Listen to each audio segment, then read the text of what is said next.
भाई सभी दोस्तों को राम राम। अपनों से सावधान। एक बार ये वीडियो देखो, करते हैं वीडियो के एंड में बात। वीडियो देखकर कोई भी कह दे कि दोनों की खुशियों को नजर लग ही नहीं सकती।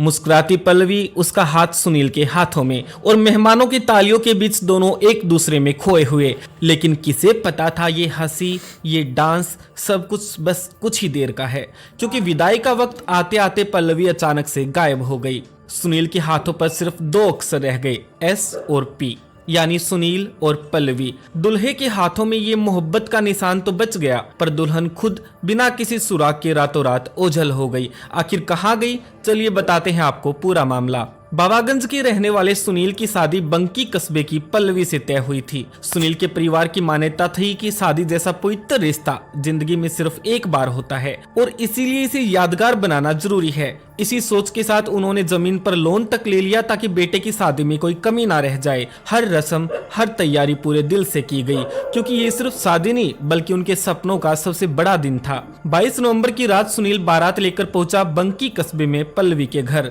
घर की दहलीज पर कदम रखते ही ढोल नगाड़ों की गूंज, रोशनी की चमक और मेहमानों की मुस्कान ने माहौल को खुशनुमा बना दिया। बारातियों का गर्म जोशी से स्वागत हुआ, सबने पेट भरकर खाना खाया, हंसी ठिठोली चली और हर तरफ नई जिंदगी की शुरुआत की खुशबू फैल गई। इसके बाद पल्लवी और सुनील ने मंडप में साथ साथ फेरे लिए का खूबसूरत प्रोग्राम भी हो चुका था। इतना कि आधे बाराती तो खाना खाकर वापस भी लौट गए। सबको लगता था कि बस अब विदाई बची है, लेकिन किसी को अंदाजा नहीं था कि असली खेल तो अब शुरू हुआ है। जयमाला के बाद दुल्हन और दूल्हे का एक खास डांस प्रोग्राम रखा जाता है। स्टेज पर हल्की रोशनी के बीच पल्लवी अपने सजना सुनील के साथ मुस्कुराते हुए नाचती है, कुछ ज्यादा ही खुश है। करीब 30 मिनट तक दोनों ने डांस किया। इसके बाद सभी ने खाना खाया और विदाई की तैयारियां शुरू हो गई। पल्लवी अपने कमरे में चली गई। वो पल था जब कहानी ने अजीब मोड़ ले लिया। 1 घंटा, फिर 2 घंटे, लेकिन दुल्हन बाहर नहीं आई। समय बीतते बीतते सुबह के 5 बज गए।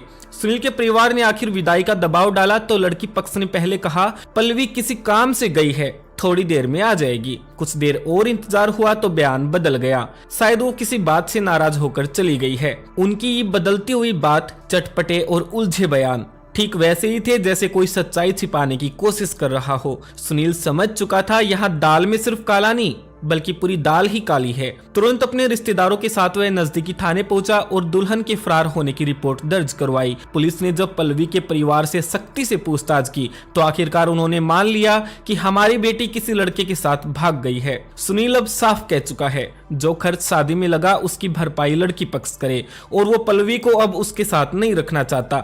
ये रिश्ता उसके लिए उसी रात खत्म हो चुका है। दोस्तों, अब सवाल यह है, क्या लड़की के परिवार को पहले से इस बारे में पता था या फिर गलती पूरी तरह से पल्लवी की है? हमारे लिए जरूरी है कि आपकी इस केस पर क्या राय है। प्लीज हमें कमेंट करके अपनी प्रतिक्रिया जरूर दें।